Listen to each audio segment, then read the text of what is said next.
Is Donald Trump, the twice impeached former president of the United States who was indicted on 34 counts this week in New York, is he hiding a secret child? That is the question on everybody's minds after the indictment was revealed on Tuesday.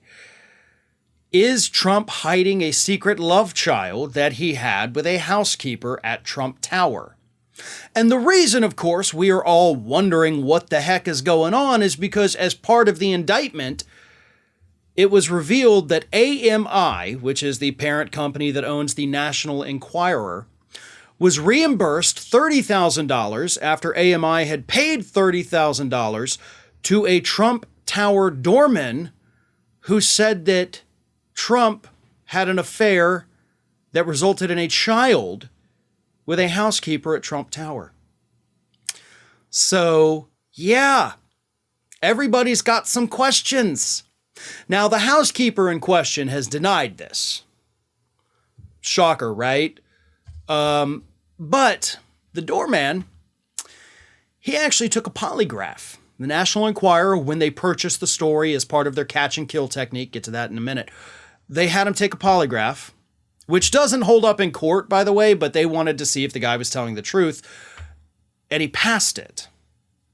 So his story, as far as the National Enquirer was concerned, checked out. So they paid him $30,000. The Trump organization, according to the indictment, reimbursed the National Enquirer for it. And that $30,000 bought silence because National Enquirer, AMI, run by David Pecker, a good friend of Donald Trump, with the most appropriate name ever for a guy like that. The doorman got $30,000 for the exclusive right to only National Enquirer being able to report the story. So he couldn't tell the story to anybody else. But then the National Enquirer, as part of the catch, they'd caught it with the $30,000. The kill is then you don't report it. So you've already got it in writing that this person can't tell this story to anybody else. You own the exclusive rights, then you don't publish it. Nobody's going to know. Which, as the Manhattan D.A. said, of course, was all part of the conspiracy to influence the outcome of the 2016 election, just like the payment to Stormy Daniels and the payment to Karen McDougal, both of which were also major pieces of the indictment that was unveiled on Tuesday. But we already knew about those stories, right? I mean, that's nothing new. But the possible love child with a housekeeper at Trump Tower? See, that's the kind of thing that the voters probably would have wanted to know about.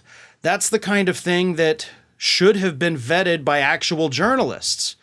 I mean, if this woman in question had a child around the same time that the doorman says they had an affair, I mean, couldn't we, based on the way all of Trump's other kids look, even the ones with different mothers, couldn't we, look at the kid and be like, oh yeah, definitely. Or nope, doesn't look a thing like him. I mean, hell, if we needed to, might even be able to get a DNA test, right? I mean, that's the kind of thing the public should know about before you send this guy to the White House for 4 years. Which, of course, is why the conspiracy existed, which is why Donald Trump is now facing the criminal charges. We may never know the truth to this story, but it's out there in the ether now, as is the question, is there some illegitimate Trump spawn out there that nobody knows about? I don't know. I guess we'll find out eventually. Hey everyone, this is Aspen. And did you know that for the low cost of $0 per day, you can subscribe to the Fair and Balanced YouTube channel? We also encourage you to like, comment, and share. But again, click that subscribe button and help Aspen not be so grumpy.